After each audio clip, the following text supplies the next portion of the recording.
Hello viewers, আসসালামু আলাইকুম। Learn and enjoy পেজে আপনাদের সবাইকে স্বাগতম। আজকে শেয়ার করব ডার্ক ওয়েব থেকে পাওয়া একটি ভিডিও ক্লিপসের অমীমাংসিত রহস্য।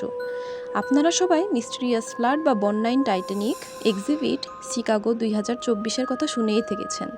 $6 মিলিয়ন খরচ হওয়া এই মিউজিয়ামে ছবিতে দেখানো লন্ডনের বিখ্যাত মডেলের এই গাড়িটি টাইটানিক জাহাজে করে আসছিল, কিন্তু 1912 সালের 15 এপ্রিল রাতে এক বিশালাকার আইসবার্গের সাথে সংঘর্ষে ডুবে যায়।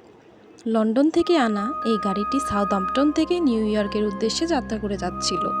তখনও সবার সাথে এই গাড়িটিও বিশাল একটি বগির মাধ্যমে নিয়ে যাওয়া হচ্ছিল। The great banks of new founded land নামক স্থানে এসে জাহাজটি মূলত ডুবেছিল। পরে উদ্ধার হওয়া জাহাজের ধ্বংসস্তূপে গাড়িটি অক্ষত অবস্থায় পাওয়া যায়। ভিডিওতে দেখানো ভুতুরে প্যারানর্মাল অ্যাক্টিভিটিস এ দেখা যায় 22/6/2024 সাল রাতে 10:15 সিসিটিভি ফুটেজ। এ গাড়ির আশেপাশে বন্যার মতো পানি ছড়িয়ে পড়ছে। ভালো মতো লক্ষ্য করলে দেখা যায় পানি ওই গাড়ির নিচ থেকে বের হয়ে আশেপাশে ছড়াচ্ছে। পরবর্তী দিন মিউজিয়াম কর্তৃপক্ষ ফুটেজ চেক করে ইন্সপেকশন করতে গেলে দেখেন এন্ট্রি পয়েন্ট বা কোথাও কোনো গর্ত নেই যাতে পানি ঢুকবে। অবিশ্বাস্য ব্যাপার হলেও ফুটেজে দেখা পানির স্রোতের কোনো প্রমাণই মিলেনি। জায়গাটা ছিল শুকনো, পরিষ্কার, যার কোনো বৈজ্ঞানিক ব্যাখ্যাও আজ অবধি কেউ করতে পারেনি। অমীমাংসিত রহস্যই রয়ে গেল।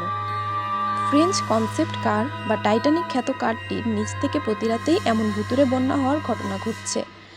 আদৌ কি এটা সম্ভব? একদম মহাসাগরের গহীনে উদ্ধারকৃত গাড়িটি অক্ষত অবস্থাতেই ছিল, যা সবাইকে বিস্ময় করে দেয়। সত্যিই কি তবে কোনো মিথ জড়িয়ে আছে এর সাথে? টাইটানিক কি আসলেই অভিশপ্ত ছিল? আপনার কি মনে হয়? কমেন্টের মাধ্যমে অবশ্যই জানাবেন। আর এটাও জানাবেন কি করে এটা সম্ভব, এত অক্ষত অবস্থায় এত সুন্দরভাবে গাড়িটি কিভাবে রয়ে গেল।